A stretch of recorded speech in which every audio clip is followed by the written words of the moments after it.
Hey, comic book fans, welcome back to Comic Book Corner 2.0. And fans, you're with me, Mike Spider Slayer, getting ready to do Countdown episode number 58. That's right, fans. You're probably wondering why. Why is this so early this week? Well, part of the reason is that I am going away for the weekend, so there will be a little bit of a lack of reading. But another reason is that tomorrow or Saturday is free comic book day. And so what I want to do is I want to do a free comic book day haul like I do every year, and then I want to do a free comic book day countdown. So it's like you're almost getting 2 weeks within 1 week. So that's why I want to get this countdown out of the way. And I was lucky because I had today off to read all of my books. So it gives you guys something else to look forward to this week as well. So with that being said, let's get started with this week's countdown, episode number 58. And we have 11 books all together. One of them is digital. So here we go. Number 11. Number 11 was Batman versus Bane.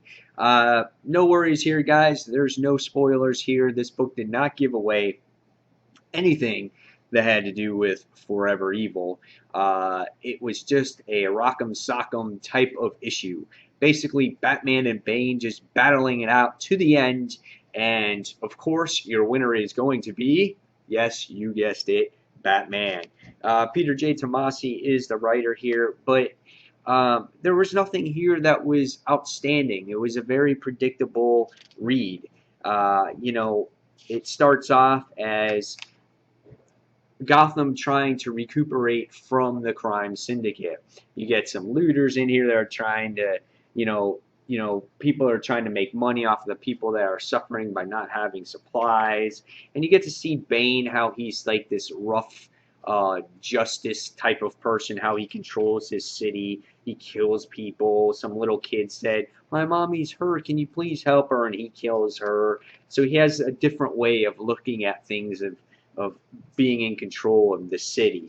But after a few pages into this particular issue, all you get to see is this huge battle between Batman and Bane. And of course, it's very predictable. Again, like I said, Batman wins the battle, and it's even in a comic book, I thought it was like a highly unlikely fight because you got Bane here who just got done getting juiced up in the issue, which you get to see here, and he gets all juiced up, and then they get into this huge battle, and it's like they fall from a building. And Batman punches him in the face, and Bane sits there and throws this heavy object on him and pushes him against the wall, and it's like, and like Batman doesn't even flinch because of it. There's like nothing wrong with him. And Bane gets hit in the face with a statue a couple times, boom, boom, boom, and the next thing you see is that he just goes on unconscious and then gets thrown into jail. Again, very predictable. Didn't like the issue. I should have not bought this. I saw this coming from a mile away, but it's kind of like I wanted to finish this complete story arc that had to do with Forever Evil. And it has nothing to do with Forever Evil whatsoever. For them to put that title on there, Forever Evil Aftermath, was a joke. So I'm giving this one 2 stars. I thought it was just an absolute joke. All right, so moving forward, we're going to go on to number 10, and number 10 was Silver Surfer issue number 2, written by Dan Slott. First of all, is this like a boob? Is that a boob there, like hanging out? Like I'm looking at that cover, and I'm sitting there going, that's like Galactic boob. It's just like she's not covered up. Anyway. Besides the cover being that way, I was kind of like, okay, what does this second issue have to offer for Silver Surfer? And it was just kind of weird for me. I think this series is just a little bit out there. We get to see this new person called the Queen of Nevers. She's the one that explaining why this Impericon planet exists, because it has to do with her heart. And Silver Surfer was kind of misguided on what he had to do. And so basically he was told to destroy her so they can keep in contact with, so this planet can coexist, but nevertheless it's her heart. And she gives Silver Surfer some information about this female, what is her name, Dawn Greenwood, about, you know, how she is connected with Silver Surfer because he made a wish way back when. She made a wish way back when she was a little girl. So you get to see their connection there, and there's this possible future. There's this possible death. There's all kinds of scenarios that are put in place when Silver Surfer sees, you know, these outcomes.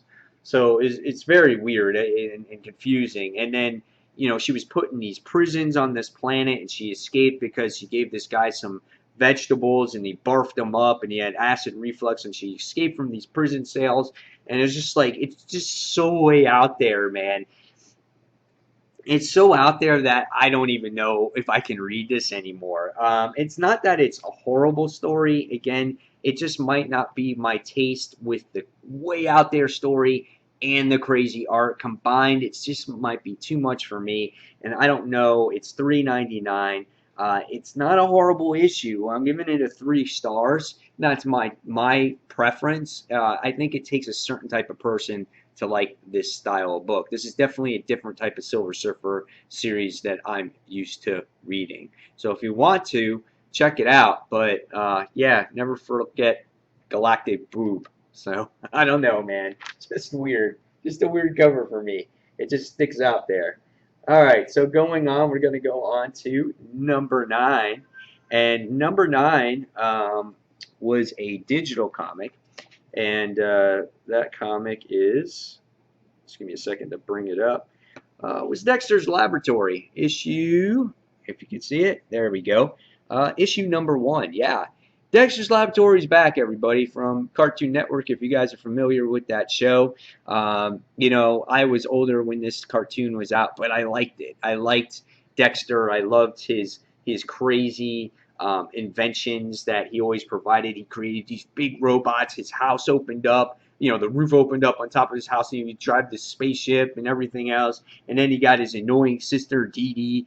And right away, this book focuses on his annoying sister, Dee Dee. She comes into the lab when he's supposed to do like these brain experiments in the issue or whatnot, which I thought was pretty comical. And then he's coming up with this other invention because he's tired of her getting in the way. And he comes up with this imaginative or wish thing type of thing that's going to fit on his type of head. And at the end of the issue, and this is it right here, let the camera focus. And at the end of the issue, you get to see that he wishes for him to be an only child. And some magical thing happens up behind the door, and we don't know if Dee Dee is alive or if she's gone into a different dimension or whatnot. So yeah, it was a fun book. You know, if you're a fan of the TV show, you're going to enjoy this.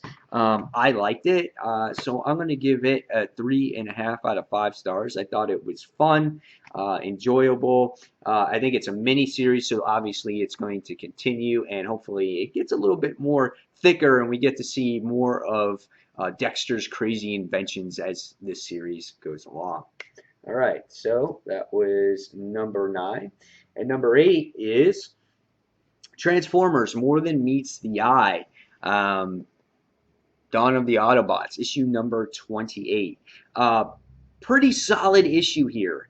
However, there was a lot to read. There was a lot to take in on this issue, and if you're not in the right frame of mind, this might deter you a little bit. However, I read the back of this page, and the author or the writer of this book, James Roberts, wants to take this comic and to treat it like a TV series. He wants to put all kinds of plots, mini plots, subplots, things that are going on in the series that you might know what's happening at the point in time, and then things will make sense as you read. So that's what he kind of wants to do with this particular comic book. He technically is calling it season 2, which is kind of funny, even though it doesn't say that here. So there's all kinds of different things or elements that's going on here.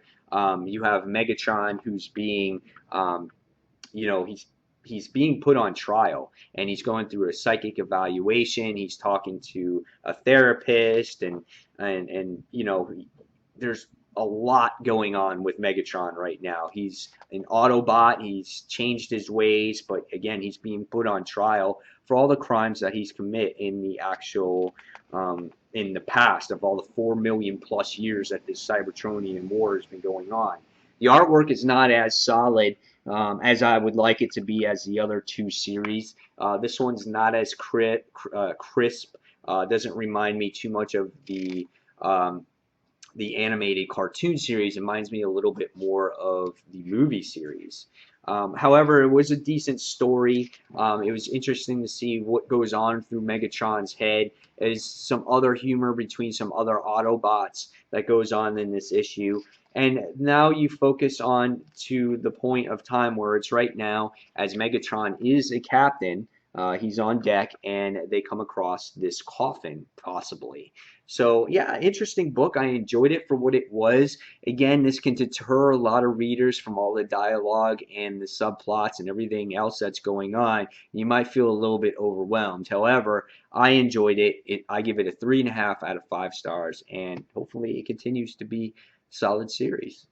All right, so next we're going to go on to, we got 11, 10, 9, 8, and we're going to go on to number 7. And number 7 was the Flash Annual, issue number 3. And yeah, this is the annual, $4.99 price point. It's got a lot of pages in here to read. And we're introduced to the new 52's Wally West here.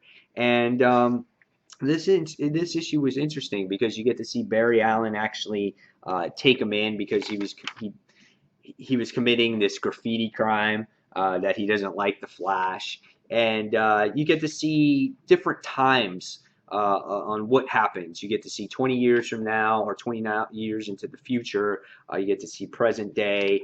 You get to see good dialogue moments between Iris and Barry Allen, which was nice to see when it came to Wally. In the issue, I thought that was really nice. And then it's interesting to see what happens. We find out that Wally dies, and we find out that Iris is in this wheelchair 20 years from now, and the Flash is in this like blue costume. It's just all completely different, and it was an interesting take to see him this way. You kind of don't see why he is this way as of right now. You don't know.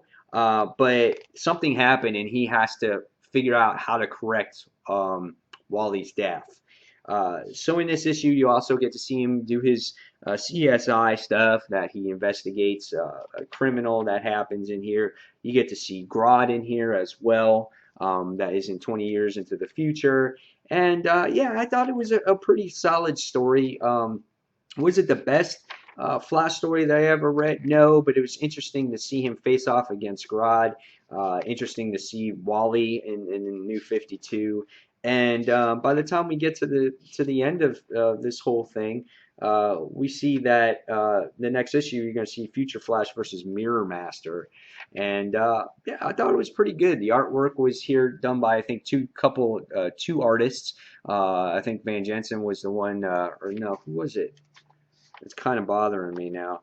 I know it was done by 2 artists. One was done by the Blue Flash was done by 1 artist, and then obviously the Red Flash was done by another.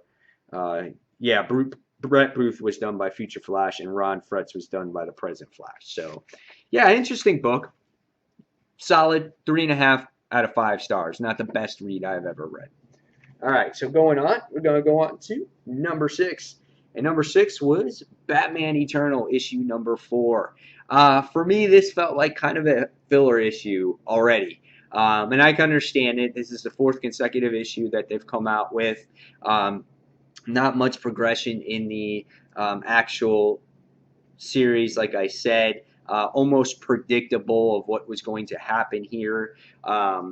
Right here on the cover, you see Batgirl on here with Batman. Right away when you open the book, you're going to notice that the artwork is going to be different. So there is a different artist in the issue. And let me just tell you, it does take away from the read here. I didn't appreciate the read as much as I did from the previous artist. There's not as much detail in the characters. Some characters lack some true facial expressions, or even lack of thereof a face in general. I'm trying to find a particular page that didn't really have it. Like Forbes here, he really didn't have a face, and it was just a rough time for me visually looking at this book. But in the issue, again, it was kind of predictable. You get to see Commissioner Gordon in the courtroom doing pre-hearing type of stuff. He was not going to be released. He's not on bond, so he's going right to jail, which I thought was, so he cannot be released on bond, and so he's sent right to prison. And Batgirl is very, let's say, agitated about the whole thing. I mean, she is like enraged. She loses control, which I thought they did a little bit overboard. Like, I understand it's your parent, it's your father, but I think she's been through a little bit worse, and being that her father is accused of murder, I can understand it, but I think she's been through a lot, and the way she handled it, I think, was just over the top, in my opinion. I mean, she sits there, and Bruce is trying to help her, and she like punches him in the face a few times, and she curses at him by saying "damn," and yeah, it was like real over the top. You only get to see like one page of Stephanie Brown in here telling her that her mother is, that her father is, she's talking to her mother, and her father is Clue Master. And let's just say in the issue that I think, her mother's in on the whole thing too. So poor Stephanie Brown, she's all by herself. So you get to see Batman come in contact with Falcone, and he kind of just takes off from there, which I didn't enjoy that much either. But then by the end of it, we see that Barbara is going to, she thinks she's found the person that framed her father, and she's going to go find that person right away. And then you get to see Commissioner Gordon go back in jail.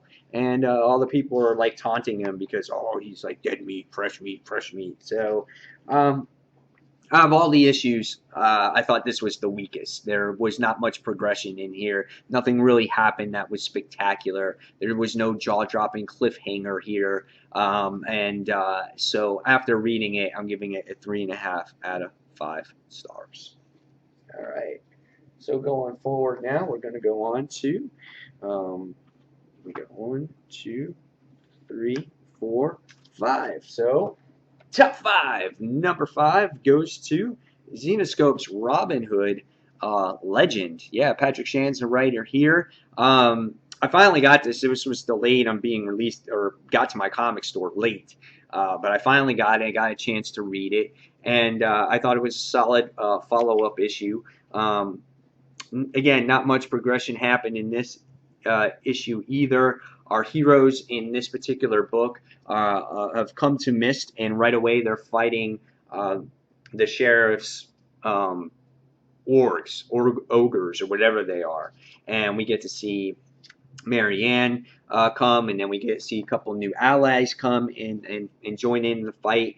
And our heroes had to make a plan of how to attack and get to the sheriff's actual main headquarters or base, or Nottingham, to stop him. And then we get to see him here saying that he realizes that Robin's back in town. And if you guys are not familiar with him, her and Robin have this past. He used to be a cop back on Earth, and his boy actually raped Robin, and he was a corrupted cop. And by the end of the first volume, he's the one that basically got the karma kind of bit him in the ass, and Robin kind of stuck it to him, and he got burnt alive and things like that, and they brought him back to control Nottingham. So there's a little brief history there. But anyway, again, you get to see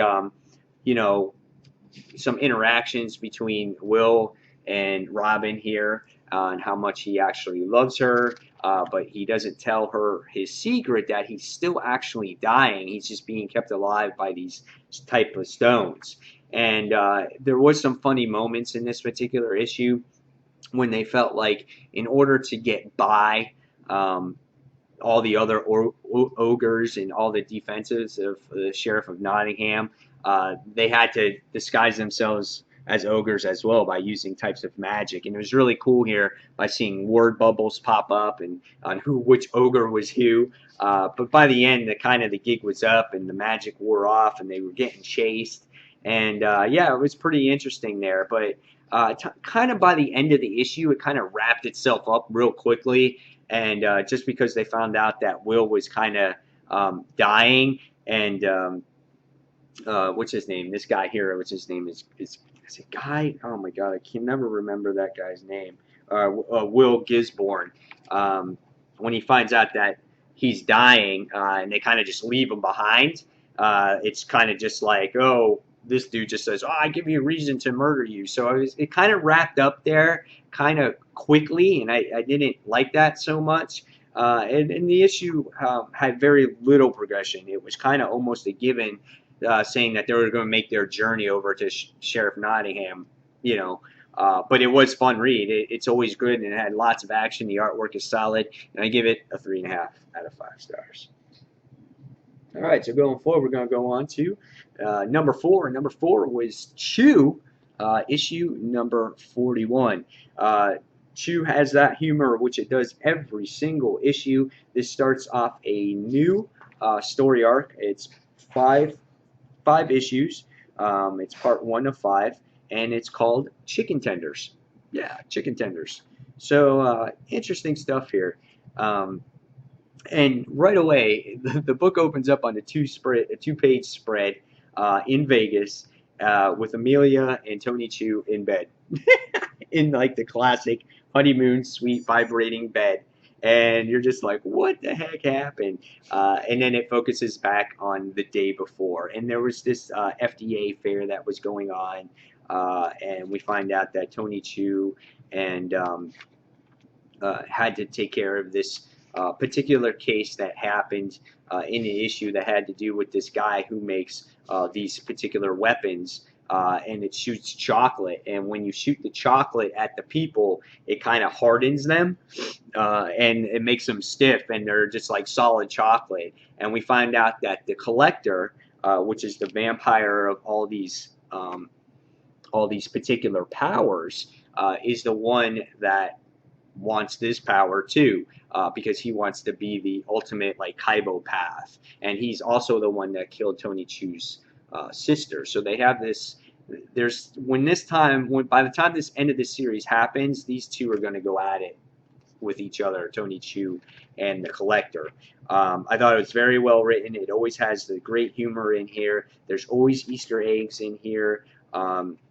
Way back, in this actual issue towards the beginning, they did get married in a wedding chapel in Vegas, and before they accepted this mission, Agent Chu was trying to get any type of agent to cover this particular case to spend time with his new wife, and even asked for Agent Pollo.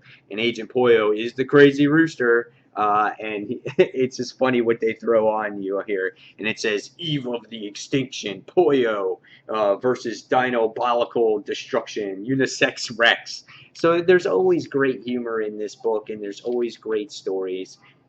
So I really enjoyed it. And by the time you get to the end of this, we find out that Agent Kobe and the director, the Sergeant Appleby, were drinking together, and they wound up in bed together. This book is crazy, dude. It's insane. But I really enjoyed it, and I gave it a 4 out of 5 stars.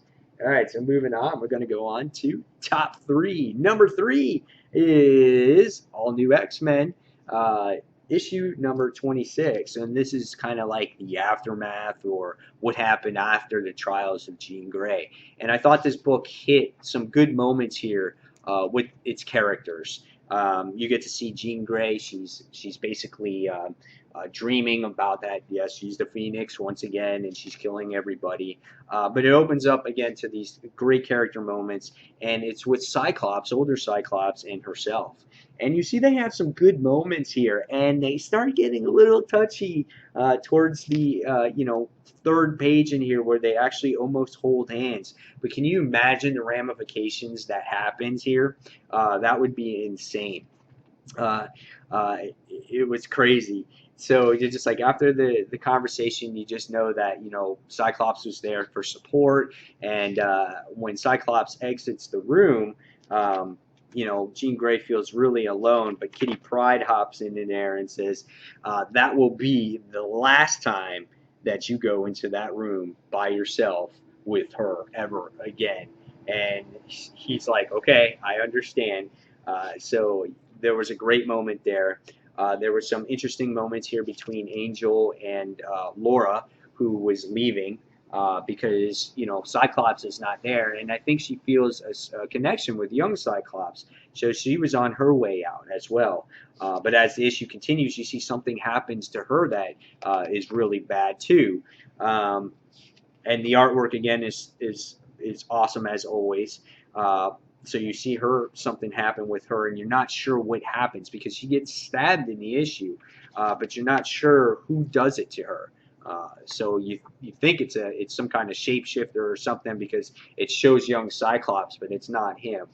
And then again, by the time we get to the end of the issue, you get to find out that yes, Laura is missing, and there's some great moments between Angel and then Iceman, who doesn't even remember who Laura is. So I really like this issue, and by the time you get to the end of it, you get the return. I can't believe this. You get the return of the X-Men, the future X-Men. I'm just like, no way. You have got to be kidding me. These guys are back already? This just happened in Battle of the Atom. I just could not believe that they are back. So, and they're making their way towards the secret base. But I liked it. I liked the character moments in here. The cliffhanger was interesting because I'm totally intrigued about how are they going to bring these guys back. I thought a lot of them died, so I don't know. But yeah, it doesn't stop with the X-Men, man. It just keeps going and going. But I gave this one 4 out of 5 stars too. All right, so moving forward, we're going to go on to number 2, and I really like this. This really surprised me. I read issue number 2, and number 3 came out this week, and this was Grim Fairy Tales Wonderland Clash of the Queens. This is issue number 3. This has the Age of Darkness banner on there because it's coming. The world will not be the same. The universe will not be the same.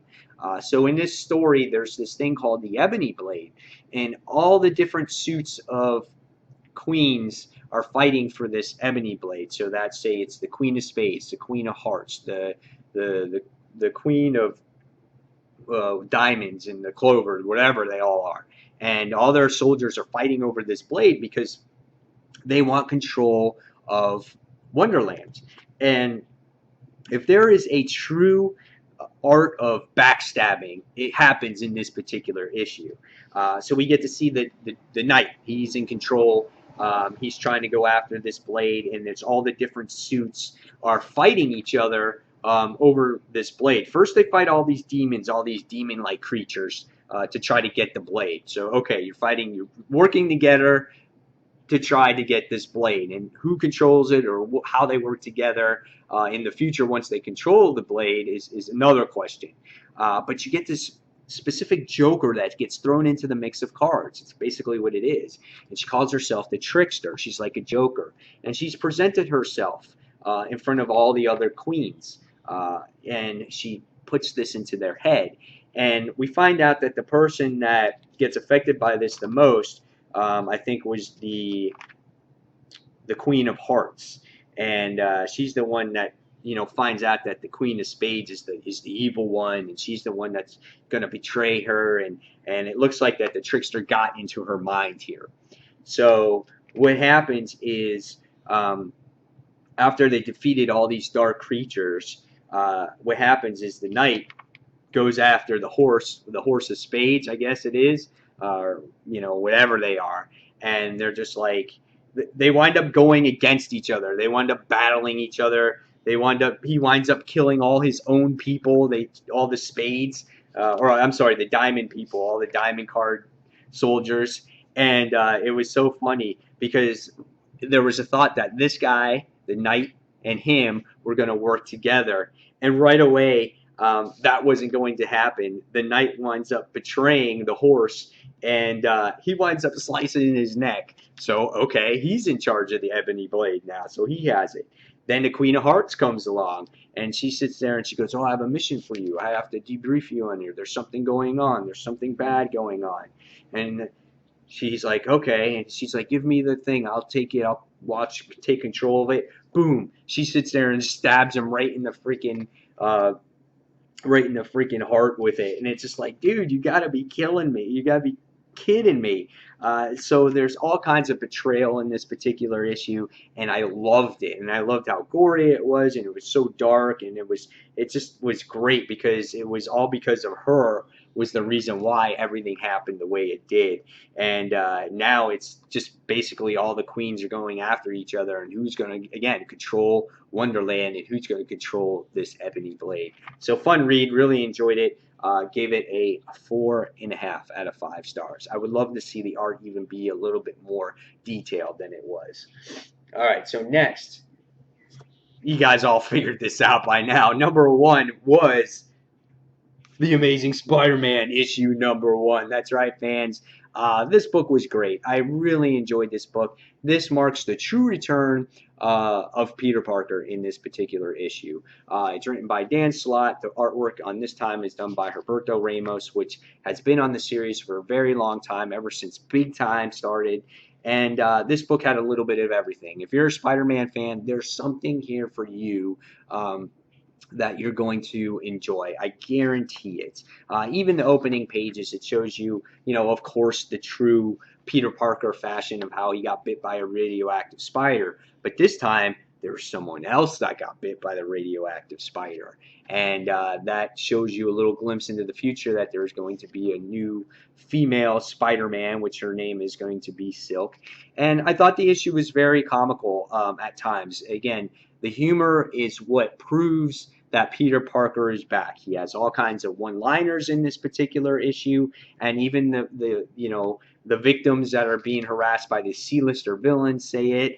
You see Spider-Man running around in web underwear, which I thought was comical, and you get to see in the issue that he doesn't remember everything, that there's going to be consequences. He tries to get briefings from Miss Jaffrey of what's going on in his company. You got Anna Maria that finds out that he's alive, and she can't get in contact with him. You find out that J. Jonah is trying to figure out what to do with his life in the issue. So I felt that there was a lot of things that this issue touched on, which I really enjoyed. Even artwork at times was spectacular, and I thought was a little bit better than Ramos usually does his artwork. I really like that so much. There was moments in here, where you see Spider-Man lose his outfit, and he, webs himself up to cover himself up, and Spider-Woman's just sitting there going, "Yeah, that's Spider-Man." And Cap's like, "Well, how would you know?" Because she's like, "Because it would only happen to him." And Johnny Storm's sitting there laughing his ass off. And even Mary Jane, even though she's done with him, sees him on the laptop. And she has this big question mark. And she sits there and she closes the laptop, looks away, and just goes, "Idiot." And there's just moments in there that just made me laugh out loud. And I really enjoyed it.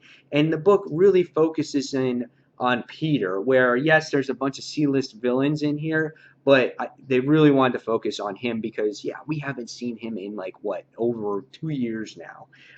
But at the end of the issue, it leaves you with a great cliffhanger with Anna Maria, and we find out that she knows that Peter is Spider-Man, but doesn't know that Peter is Peter and not Otto Octavius. And the book also does great jobs at the backup stories in here. Really sets you, gets you thinking about stories of what to come, especially with the Black Cat story here. If you go back in time and when Spider-Man jacks her in the face and she gets sent to prison. She has a vendetta against Spider-Man, which I thought was really neat. You get to see a little cartoon type of issue in here as well. You know, it kind of pokes fun at him. You get to see an introduction of Spider-Man 2099, and you get to see a cool story about one kid in here who YouTubed Spider-Man's like origin, basically how he wrestled Crusher, and yeah, it was so enjoyable. This overall issue was just had a little bit of everything for a Spider-Man fan, and I loved it. And then if you haven't read Inhumans, it's got Inhumans in the back of it. So I felt it was worth the $5.99 price point. Definitely my pick of the week by far. When I reviewed or when I did my comic book haul, there was someone on here that said, yeah, this will be your #1 pick of the week. And yes, he was right, because it had so many great Peter moments in here that I enjoyed, and it made me laugh, and it's just great to have Peter back. So guys, there you have it. There is your countdown this week, done early. You've seen the worst, you've seen the best. And guys, until the next comic book review, this is Mike Spiderslayer signing off. And don't forget to check out my free comic book day haul coming up probably Monday, and then you'll probably get a countdown in there. Maybe not all the books, but at least maybe a top 5 or something for free comic book day. So guys, as always, thank you for watching Comic Book Corner 2.0. Until the next comic book review, this is Mike Spiderslayer signing off. Thanks for watching, guys. Take care. See you soon.